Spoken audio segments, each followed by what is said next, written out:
नमस्कार मेरे प्यारे दोस्तों, स्वागत है आप सभी का एक बार फिर से आपके अपने YouTube channel Mister Cool Ash the teacher में बहुत इंपॉर्टेंट न्यूज के साथ आपका अपना Mister Cool Ash the teacher आप सभी के समक्ष उपस्थित हो चुका है। दोस्तों चैनल पर अगर नए तो चैनल को सब्सक्राइब करके बेल आइकन दबा दीजिएगा, क्योंकि शिक्षा विभाग से जुड़े हुए सारे महत्वपूर्ण जानकारी आपको केवल एक ही प्लेटफॉर्म पर सबसे पहले और सबसे तेज प्राप्त होती है, वो है आपका अपना Mister Cool Ash the teacher. तो दोस्तों बात कुछ ऐसी है कि स्कूलों और शिक्षकों के युक्ति युक्तकरण का जिन्न फिर आया है बाहर। अगले हफ्ते से प्रोसेस होगा प्रारंभ और कलेक्टरों को दिया जा रहा है पावर। जी हां दोस्तों, ये है आज की अहम न्यूज। और किस प्रकार ये छत्तीसगढ़ शिक्षक भर्ती को, जो आने वाला नया शिक्षक भर्ती होगा, उसको ये कैसे इफेक्ट करेगा, इसी के ऊपर करेंगे चर्चा। तो वीडियो को अंत तक के जरूर देख लीजिएगा। तो चलिए दोस्तों शुरू करते हैं। जैसा कि आप लोगों को पता दोस्तों, अगर आप लोग मेरे चैनल पर रेगुलर होंगे तो सितंबर माह के करीब शिक्षकों के युक्तियुक्तकरण को लेकर के चर्चा जो है वो बहुत ही गहमा गहमी से चालू थे। उस समय नियम भी बना लिया गया था शिक्षकों के युक्तियुक्तकरण को लेकर के, लेकिन बहुत सारे शिक्षक संघों के विरोध के पश्चात और इवन चुनाव को मद्देनजर रखते हुए इस चीज को टाल दिया गया था। लेकिन दोस्तों अब यहां पर यह चीज नहीं टलने वाली है और अब यहां पर शिक्षकों का युक्तियुक्तकरण प्रारंभ किया जाएगा। चलिए विस्तार से न्यूज की ओर चलते हैं। यहां पर बोला जा रहा है कि पैसे और पहुंच के बल पर वर्षों से शहरों के स्कूलों में जमे सरप्लस शिक्षकों के अब अच्छे दिन जाने वाले हैं। सरकारी स्कूलों और शिक्षकों के युक्तियुक्तकरण के लिए कमर कस लिया है। स्कूल शिक्षा विभाग ने इस पर होमवर्क शुरू कर दिया है। युक्तियुक्तकरण को अंजाम देने के लिए ही सरकार ने तेज तर्रार आईएएस ऋतुराज रघुवंशी जी को डीपीआई बनाया। जैसा कि आप लोगों को पता दोस्तों कि प्रीवियस डीपीआई श्रीमती दिव्या उमेश मिश्रा जी थी, जो कि अब बालोद की कलेक्टर बन चुकी हैं, और उनकी जगह पर अब नए डीपीआई जो है वो ऑनरेबल आईएएस श्री ऋतुराज रघुवंशी जी को बनाया गया। तो यहां पर बोला जाए कि शिक्षकों के युक्तियुक्तकरण के बाद लगभग 13,000 शिक्षकों को ट्रांसफर होगा। जी हां दोस्तों, पूरे छत्तीसगढ़ की ये बात हो रही है। बता दें कि युक्तियुक्तकरण का जो ड्राफ्ट हो सरकार ने पहले से तैयार कर लिया है। नगरीय निकाय चुनाव से पहले सितंबर में ही एसडीएम की अध्यक्षता में शिक्षकों और स्कूलों की लिस्टिंग के लिए कमेटी ऑलरेडी बना दी गई थी, मगर शिक्षकों नेताओं का विरोध और नगरीय निकाय चुनाव को देखते हुए सरकार ने इस पर ड्रॉप कर दिया था। मगर पर्दे के पीछे काम इस पर चलता रहा। सारे कमेटियों ने स्कूलों और स्कूलों की स्क्रूटनी करके स्कूल शिक्षा विभाग को रिपोर्ट भेज दी है और अब इस पर अमल किया जाना है। जी हां दोस्तों, मैं आपको बता दूं यहां पर यह भी कहा जा रहा है कि युक्तियुक्तकरण में अब किसी प्रकार की कोई बाधा नहीं है। क्यों नहीं है? तो प्राचार्यों का प्रमोशन हफ्ते भर में कंप्लीट हो जाएगा।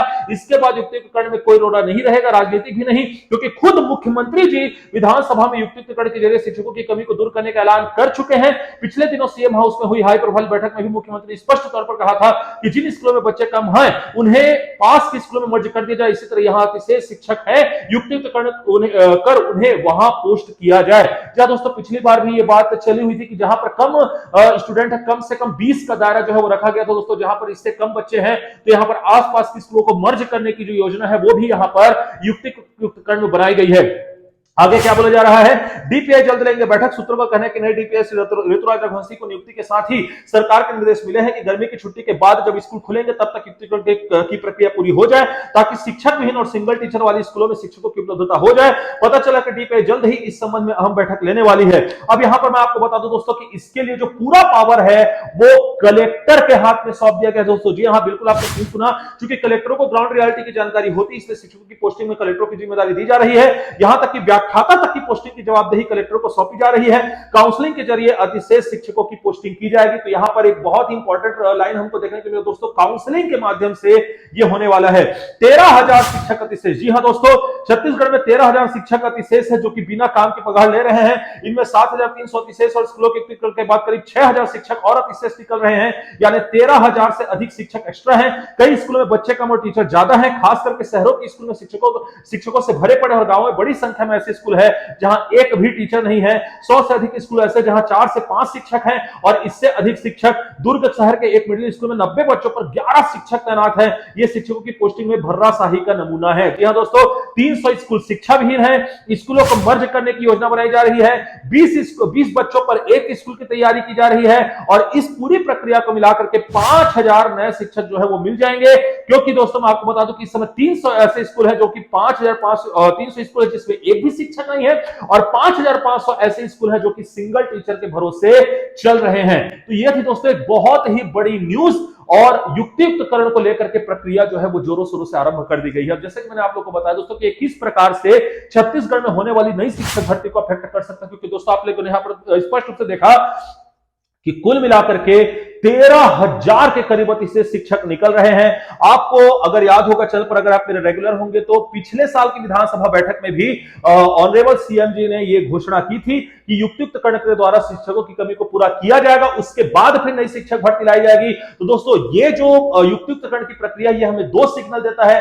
पहला सिग्नल तो ये कि जब युक्तियुक्तकरण के जरिए सिंगल माफ कीजिएगा, जो सिंगल टीचर वाले स्कूल हैं और जो शिक्षक विहीन स्कूल हैं, वहां पर जब शिक्षकों की कमी को दूर किया जाएगा, तो जाहिर सी बात है हमको पदों में भी कमी देखने के लिए मिल सकती है। पहला तो इफेक्ट ये नजर आएगा दोस्तों, जो आने वाली शिक्षक भर्ती है उसमें। और दूसरी इंपॉर्टेंट बात ये कि ये इस चीज का भी इशारा करता है कि शिक्षक भर्ती को लेकर के प्रथम चरण की जो प्रक्रिया है वो भी प्रारंभ होने ही जा रही है, क्योंकि युक्तियुक्तकरण के बाद ही ये स्पष्ट हो पाएगा कि वास्तविकता में कितने ऐसे स्कूल हैं जहां पर शिक्षकों की जरूरत है। इस प्रकार ये आने वाले नई शिक्षक भर्ती को स्पष्ट तौर पर प्रभावित करता है दोस्तों। बाकी इस मामले पर जैसे ही कोई नई अपडेट मिलती है तो आपके सामने आपका अपना Mister Cool Ash the teacher उस नए अपडेट को लेकर के आएगा। इसके लिए बस आपको चैनल को सब्सक्राइब करके बेल आइकन दबा देना है।